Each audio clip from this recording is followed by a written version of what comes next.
Olá, eu sou Marcelo Antunes e esse é mais um programa do TV NAIC e hoje nós temos um convidado muito especial, Dr. Carlos Eduardo Araújo Antunes, fundador do NAIC, oncologista, o primeiro oncologista formado da região que veio a Bauru, e hoje o Dr. Carlos veio nos abrilhantar com a sua presença, comentando um pouco da história, falando o porquê de que tudo nós estamos aqui fazendo, da onde iniciou. Dr. Carlos, gostaria de saber primeiro como foi fazer oncologia, o que te levou a fazer oncologia? Eu estava na Faculdade de Medicina de Curitiba, Faculdade Federal, início de curso, quando tivemos um problema em casa. Minha mãe teve um câncer de mama bilateral, então foi operada as duas mamas no mesmo dia. E aquilo me direcionou, me induziu a viver mais o que seria oncologia na época, que era muito pouco difundida. Oncologia se referia a cirurgia, radioterapia e depois, eventualmente, químio. Então, quando eu saí da faculdade, eu já saí, como que dizer, bitolado, para ir para o Hospital AC Camargo. Fiz o concurso, passei para a residência, fiz a residência, terminei depois de 3 anos, achei que convinha ficar mais, tive alguns convites, fiquei mais 4 anos, sempre na área cirúrgica, sempre. Então lá eu convivi com os grandes nomes da oncologia, na mama Jorge Arier, aparelho digestivo Alfredo Abrão, e todos os grandes nomes. E eu peguei então uma fase muito boa da oncologia. Só que nessa época, quando se falava oncologista, era um sinônimo meio de desconfortante, de que a paciente iria falecer, que os tratamentos não eram suficientes. Então, mas mesmo assim eu persisti, fiquei os 7 anos lá, na AC Camargo. Até que eu resolvi voltar para a minha cidade. Eu sou nascido em Bauru, filho de professor daqui, fundador da Vila Vicentina. Minha mãe professora, que leva o nome dessa rua. E eu vim para a minha cidade para fazer oncologia cirúrgica, especificamente. E a convite e apoio total e restrito do Dr. Nicola Gabriel, que me ajudou muito, cedeu o seu consultório para atender dentro da beneficência. E assim eu comecei a oncologia da região sozinho, numa época difícil. O sinônimo de oncologista naquela época era, vou falar a verdade, era pé na cova. Era muito desconfortante, mas era a verdade. Dr. Carlos, todo começo é difícil, e o começo que o senhor traçou aqui e que estimulou outros profissionais, que desenvolveu a instituição, foi um passo importante. Nós sabemos do seu trabalho como trabalhando com pacientes de forma filantrópica, trabalhando mesmo em greves de convênio, atendendo, operando os pacientes. E eu gostaria que você nos contasse a sua passagem, uma passagem como cirurgião de pacientes com Hansen. Né? Eu fui cirurgião no Hospital Lauro de Souza Lima, ou Hospital Remorés, mais ou menos uns 15, 16 anos, operava à noite, porque o aceniano fazia muito câncer de pele, muito câncer de espinocelular, invadia osso. Então eu operava à noite lá. Quem era o anestesista era o doutor Guedes de Azevedo, Venâncio, era o anestesista, então eu convivia com o aceniano à noite, sem nunca ter tido objetivo, nem... Eu fiquei 15 anos sem saber quanto eu ganhava, nem me interessava saber. E eu saí de lá porque quando eu voltei de uma viagem exterior, especificamente na Rússia, eu tinha sido transferido para outra área da cidade. Então eu pedi demissão no mesmo dia. A minha função não era vir para a cidade, era operar aceniano à noite. Então, lá eu achei que foi muito gratificante. A parte disso, no hospital de base, eu atendi um ambulatório por mais de 10 anos. E todos os pacientes do SUS Eu fazia a ficha, eu tinha uma enfermeira, pedia os exames, internava e operava.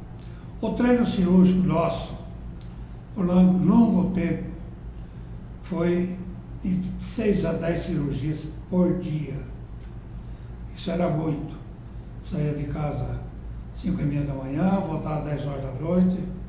Me lembro bem de uma fase em que eu estava na quinta-feira no consultório, meu filho foi lá e falou: pai, o que você vai fazer?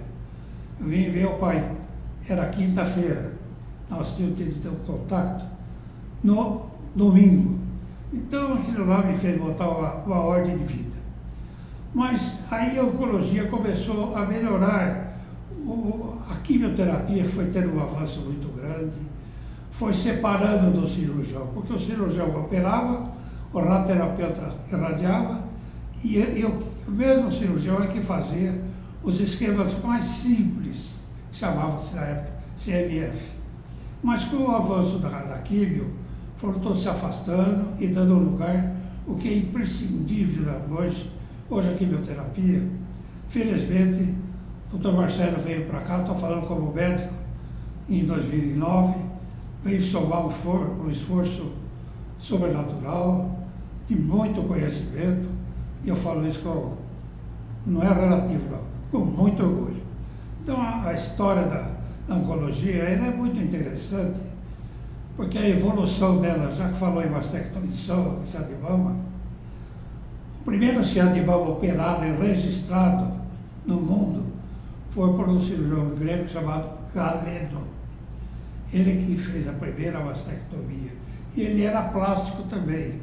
Então aquilo foi no século II. O interessante é que o Galeno foi o primeiro a usar também as sanguessugas. Então se hipertensos. Cada sanguessuga tinha mais ou menos 15 a 20 centímetros. E ela retirava do paciente até 50 mililitros de sangue. Então foi o Galeno que iniciou também tratamento com as sanguessugas. E a evolução da cirurgia oncológica foi tendo suas apartes, seus preceitos, seu respeito, até que William Halsted fez a maior cirurgia, e eu fiz muitas dessas, que era retirar total da mama, músculo grande e pequeno peitoral e esvaziamento axilar. Isso aí perdurou muitos e muitos anos. Até que foi ficando mais econômica, passou para ser pátria, em que se tira só o pequeno peitoral e esvazia a axila. E com os adventos do estadiamento, a agressão do tumor foi se tomando um posicionamento melhor, como estadiamento do tumor. Hoje não se faz mais nada sem um estadiamento, quer dizer, o conhecimento de como o tumor chegou. Isso até determinada época. Hoje já é muito mais avançado. Hoje a quimioterapia abrangeu tudo. Eu acho tão importante o quanto é importante. Eu vivi 40 anos de cirurgia, mas eu respeito muito mais hoje uma quimioterapia. Como profissional, eu digo a verdade disso. Dr. Carlos, nós estamos aqui nesse programa e eu vejo que o senhor trouxe um livro aqui. E eu gostaria que o senhor contasse essa história desse livro, o que lhe trouxe isso e por que o senhor trouxe hoje em nossa entrevista. Bom, eu queria lembrar que o Dr. Nicola Gabriele, ele é um médico, todos conhecem, casado com família daqui, e ele nasceu em Consenza. Consenza é na Calábria. Consenza é a principal cidade da região da Calábria. Eu fui várias vezes lá. Então esse livro aqui diz 700 anos da história da história italiana. Obras-primas da Calábria. Por que isso aqui da Calábria? Não é só porque meu amigo nasceu lá, é porque eu conheço bem. Dentro tem uma cartinha de uma paciente que consta aqui como uma das produtoras desse compêndio aqui, que ele é o único. E essa cartinha, a mãe dela eu havia operado quando ela morava em Sorocaba e veio a Bauru. Ela tinha uma dor da mama que irradiada pela costela, de uma cirurgia quando criança e ela transmitia para a mama. Então nós ressecamos a parte da costela, ressecamos os tumores que eram de amputação e não era maligno, mas a dor era extrema. E hoje eu estou com a cartinha dessa senhora que consta aqui no livro, dona Denise Polini. Se o doutor Marcelo quiser ver, é só como curiosidade de essa senhora fazer parte desse compêndio maravilhoso de 700 anos de obras-primas da Calábria. É muito importante.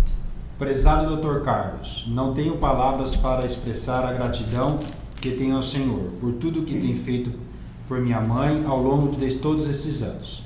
Se fosse cozinheira, faria um jantar maravilhoso em agradecimento. Se fosse cantora, cantaria uma bela canção.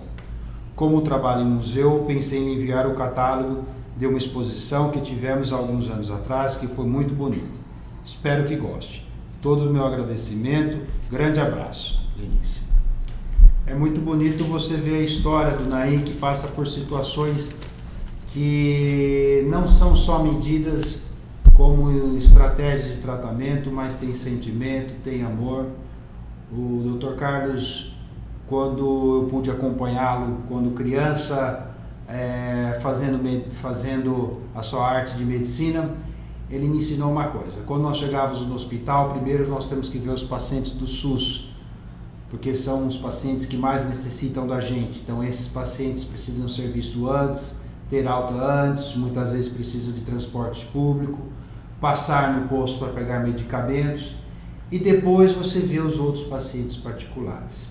Então isso foi uma tônica que o NAIC tem e que é o que o Dr. Carlos sempre prezou. Todos os pacientes que forem eventualmente tratar aqui têm que ter o mesmo padrão de qualidade, independente de outras questões sociais ou outras afins. Até porque o tumor, como diz o Dr. Carlos, não escolhe classe, não escolhe pessoas. Então, as pessoas têm que ser tratadas por iguais. E uma questão muito antiga que nós podemos vivenciar é um médico que ia na casa dos pacientes, ia tomar o café com o paciente no sábado, no domingo, passar visita, trocar o curativo, e eram os pacientes do SUS, eram os pacientes do consultório, independente de sua origem. Hoje, infelizmente, nós não temos mais médicos assim. Essa geração terminou, mas cada um deixou o seu legado.